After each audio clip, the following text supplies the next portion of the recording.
Have you ever wondered how a city as beautiful as Hong Kong handles its waste? Where is all the waste produce actually disappearing into? Is the waste situation concerning here? So let's together explore the less seen part, or in other words, the filthy side of Hong Kong.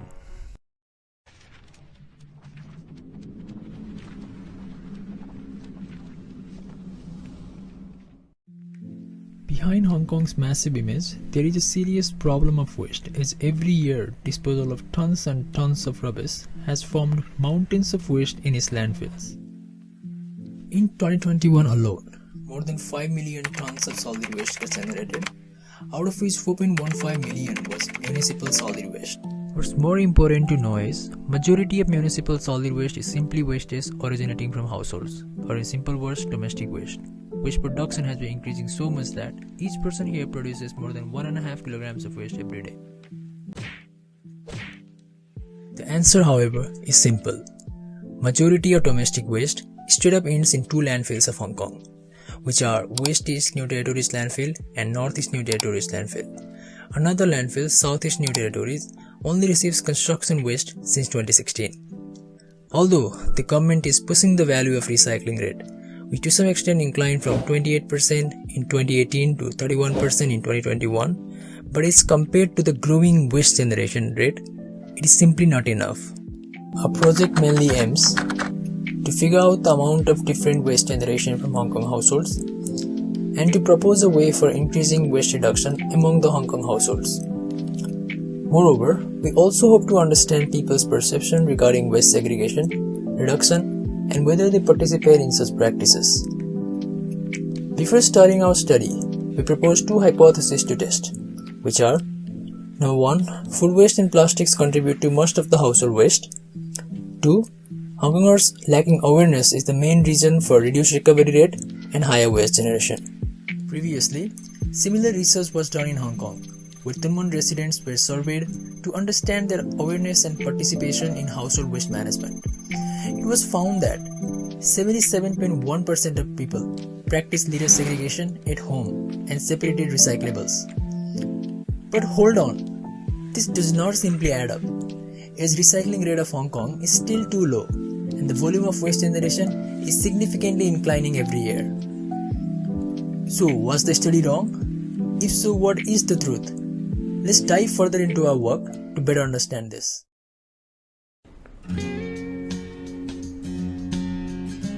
For our study, we sampled 6 households in Hong Kong, which included families from both ethnic majority and minority. To tackle one of the limitations observed on our previous study, sample families were included from both private and public housings. And carefully, the waste from the houses was monitored for a week. The waste was divided into separate categories, which included plastics, food waste, electronics, papers, metals, and glass. Each day, around evening, the waste was weighted using electronic kitchen scale by our team members. Some families also helped us with self-reported data. By the end of the survey, members were also interviewed to know their understanding about waste management.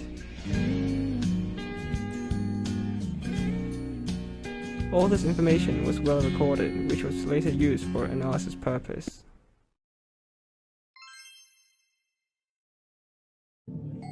The weekly household waste was visualized using the started bar charts, where the blue part held major portion in all households. That indicates that food waste covered the most part for almost every household, and the pink part as represented by plastics stood second. To make it more clear, let's see the visuals part in pie chart, where orange section is clearly the main part. Upon observation, the waste from all houses collectively, it was found that 67% was covered by food waste and 40% by plastic. This in fact stated our first hypothesis to be true. Moving on to the interview results, from the responses collected by interviewing members of participating households, we found out that all of them were aware of the waste management techniques. The majority didn't practice those concepts at home. This nullified our second hypothesis. However, upon further understanding, the reasons behind lower participation, following responses were recorded. Most of the members interviewed expressed more than one reason for less participation. Out of all, these 2 responses were frequently repeated. First, the task being troublesome. Second, presence of free riders. A question might arise regarding the waste disposal at landfills. Does this affect us in any way? The answer is yes. Wastes in landfills, especially the degradable ones, undergo anaerobic decomposition. This results in production of toxic gases, aka greenhouse gases, which are a serious factor for global warming and chemical change. Moreover, the litter that forms in landfills is also a highly toxic, which hampers the biodiversity in the surrounding regions. Landfills in Hong Kong are already at the limit, and the government is planning to enlarge 2 of them for extended use. Moreover, the government's plan to increase recovery rate to 55% by 2022 ended in failure, and the target was further extended to 2035. This alone reflects the seriousness of growing waste problem in Hong Kong. From our result, it was observed that people were demotivated to properly manage waste in household, mainly because of the task being troublesome and existence of free riders.